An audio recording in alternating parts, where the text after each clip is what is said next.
really early on, and I got better and better at teaching my class.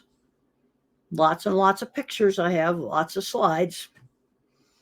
Do you ever have to translate for those who aren't picture thinkers, or do you teach in your style and hope they're able to follow? Well, I now recognize that there are differences, and see, there's some stuff on cattle handling, like the diagram of how that horse needed to move for my student that just finished my class. I don't know another way to teach it except some kind of visual thing, because you have to make a movement pattern,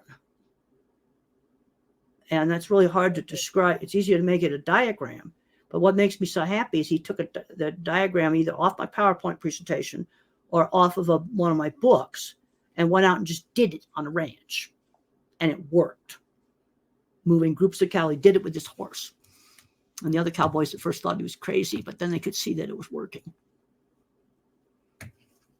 That made me happy. I find with driving, it's something that I've failed many a times. I've not yet passed. And it's mainly because I get overwhelmed with, there's just so much sensory information that is happening all at once. How much actual practice have you had driving a car in a totally safe place, like the middle of a field, backcountry roads, or a gigantic vacant parking lot?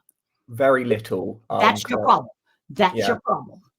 You're going to need a lot more practice. I did 200 miles on dirt roads before I touched traffic. That mailbox was 3 miles. That's about 6 kilometers. So I was doing 12 kilometers a day. The thing is, though, what about when you're in a city? Because I live in London, where that's going to be quite challenging. Well, what about at 6 o'clock in the morning? Can you get to the football stadium and practice there? Not sure they'd let me, but I could give it a go. Well, what about a big shopping center when the stores are closed? Yeah, the car parks, yep, they're empty. That's where you practice. That's where you practice. You practice in the car parks when everything's closed. Get out there at 6 o'clock in the morning and practice. See, that's your problem. You had to have enough practice. I failed my first driving test. And I passed my second one. Thank God they didn't make me parallel park. But practice. And the reason you're failing is you haven't had enough practice. And you've got to do that practice in a totally safe place, like a vacant car park. You got to just keep going. And I figure right now, okay, doing a lot of public speaking, I'm going to do that. I spent a long time talking to you because I think because you are, I want to help the younger generation be successful. And I tell business people, we need the skills. It's just that simple.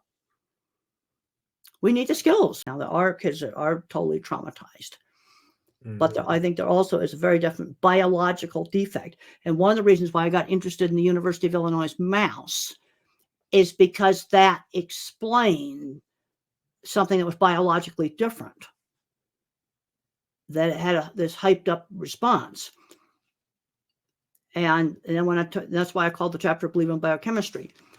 And yeah, there are some individuals that definitely were traumatized, but I think there's others where it's hyped up nervous system. And when I took the medication, I'm going, oh man, better living through chemistry. That's the old DuPont slogan, DuPont and better living through chemistry. It was kind of a shock. I mean, I was hunting for deep, dark psychological secrets that just sort of weren't there.